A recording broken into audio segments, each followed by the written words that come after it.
Hello friends, Assalamualaikum. I'm Shadjan. I'm share করব how to merge shapes in MS PowerPoint Bangla. অর্থাৎ আমি share করব আমরা MS PowerPoint এর মধ্যে shapes মার্জ করতে পারি। কাজটা করার জন্য এটা মিনিমাইজ করি। মিনিমাইজ করার পর কাজটা করার জন্য আমাদের ইনসার্ট মেনুতে আসবে। আসার পর এখন আমি এখান থেকে shapes এসে আমরা এখানে একটা শেপ নেই।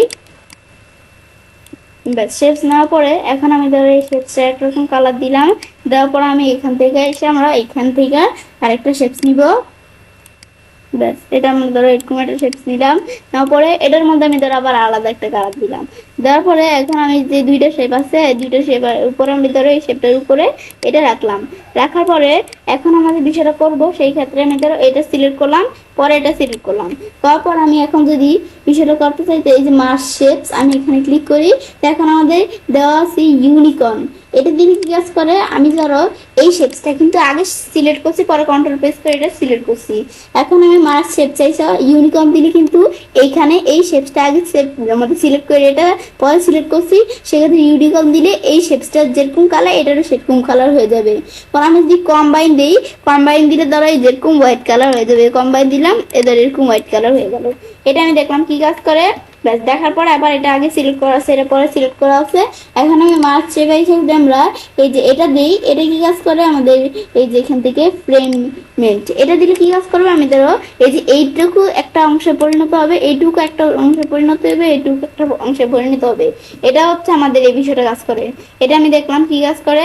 ব্যাস দেখার পর আবার আগের মতো আমরা থাকলো, এটা আগে সিলেক্ট করা আছে, এটা পরে।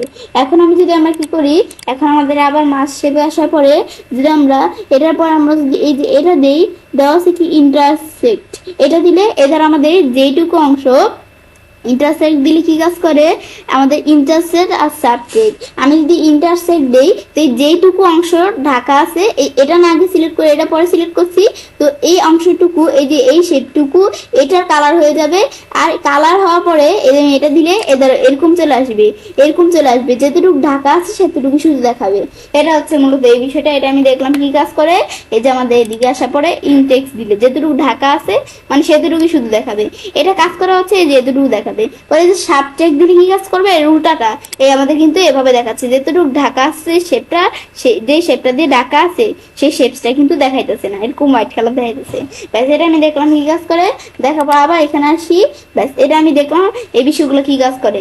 এই যে এটা আগে সিলেক্ট করলে, এখন আমি যদি কি কাজ করি, এটা আগে সিলেক্ট করি, এটা আগে সিলেক্ট করি, এটা পরে সিলেক্ট করি, তাইলে এর উল্টাটা কাজ করবে। মার্জ শেপে আছে ইউনিকর্ন দিলে এটা আগে সিলেক্ট করে এটা পরে সিলেক্ট করছি, তো এটার কালার এই শেপসটার ভিতরে চলে আসবে। ইউনিকর্ন দিলাম এই কাজটা করলো। আর কম্বাইন দিলে কি কাজ করবে, এই যে আমাদের এরকম হোয়াইট কালার থাকবে। পরে আমাদের দেওয়া আছে ফ্রেমেন্ট। ফ্রেমেন্ট দিলে এই যে আমরা এটা একটা অংশ থাকবে, এটা একটা অংশ থাকবে, এটা একটা অংশ থাকবে। এটা হচ্ছে এই বিষয়টা। ব্যাস এটা আমি দেখলাম কি কাজ করে। ব্যাস দেখার পরে আবার আমরা এখানে আসি। আসার পর আমরা এটা দেখার পর আমরা আমাদের ইন্টারসেক্ট দিলে এদের এই কাজটাই করবে। এটা আমাদের এটা না আগে সিলেক্ট করা আছে, কন্ট্রোল প্রেস করার পরে সিলেক্ট করব, এখানে আসার পর ইন্টারেস্ট দিলে এইভাবে কিন্তু দেখাচ্ছে, এভাবে কিন্তু দেখতে পাচ্ছি। সাবটেক্ট দিলে এই দেখো এইভাবে কিন্তু দেখাচ্ছে। এই সাবটেক্ট যাওয়ার পরে এই যে যেটুকু দিয়ে ঢাকা আছে সেটুকু কিন্তু দেখায় নাই, শুধু এতটুকু দেখাচ্ছে। এটা আমি দেখলাম কি কাজ করে। এটা হচ্ছে মূলত এই বিষয়টা। ব্যাস বিষয়টা দেখাবো এবং সেটা কাজটা করতে পারি এবং খুব সহজে আমাদের এমএস পাওয়ারপয়েন্টের মধ্যে মার্জ শেপস ব্যবহার করতে পারি। ফ্রেন্ডস, আমার আজকের ভিডিওটি তোমাদের ভালো লেগেছে চ্যানেলটি সাবস্ক্রাইব, লাইক এবং সবার সাথে শেয়ার করবে।